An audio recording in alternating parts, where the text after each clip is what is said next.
I'm just here to put y'all on game. If y'all need a reason to be off of work, here's your reason. Basically, you're stressed out.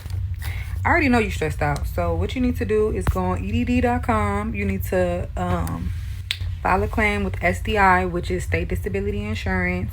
And yeah, just go talk to your doctor. Let them know that you're mentally stressed out and like you're just going through a bunch of mental obstacles, and work is basically just preventing you from like thriving, and it's just hard. So I'm just trying to help y'all out, boo. I've been on disability for a year and it's been great. Honestly, I have no complaints. 10 out of 10. Um, Fives across the board. All good, so.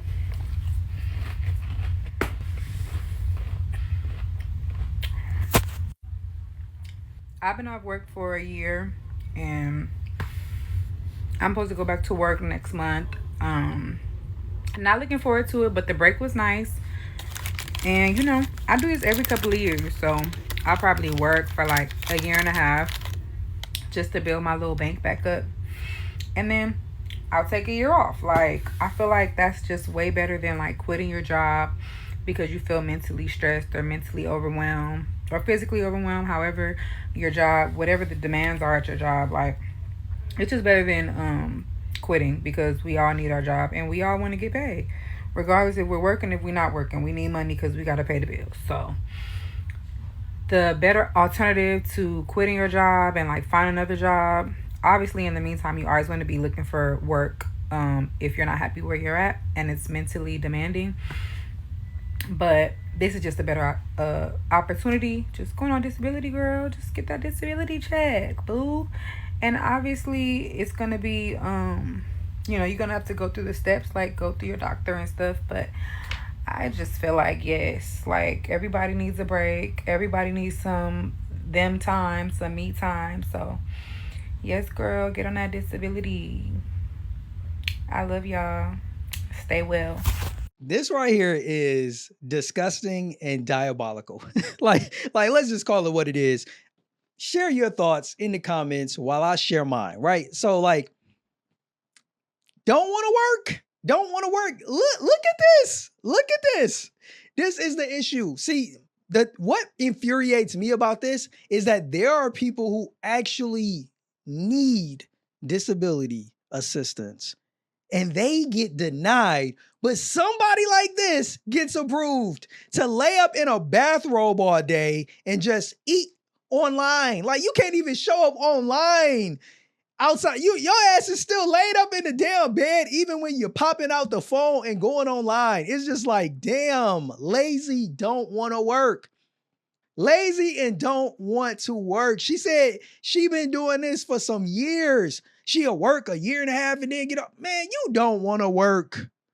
This is crazy and encouraging it. And you wonder why.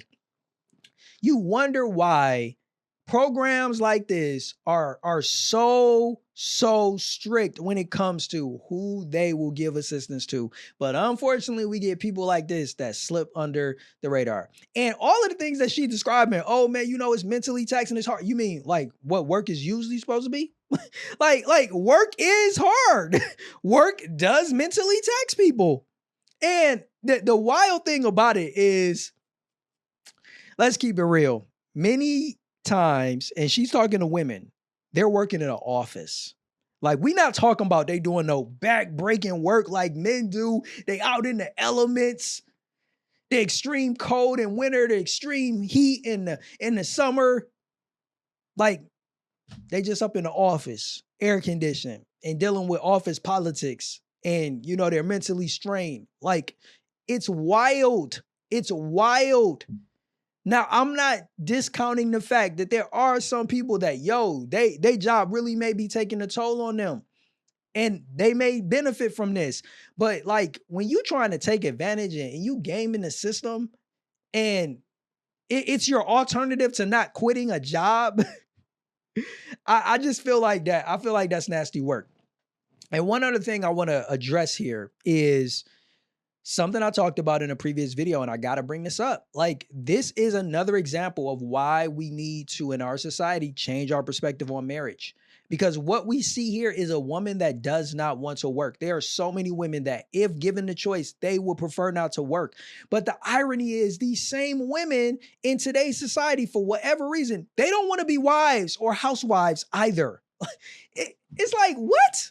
Like, you weren't born just to just exist and not do something. You're gonna have to put in some type of work. And in many cases, working in your house as a housewife, as a wife, it's gonna be way less taxing mentally than going and working on somebody else's job.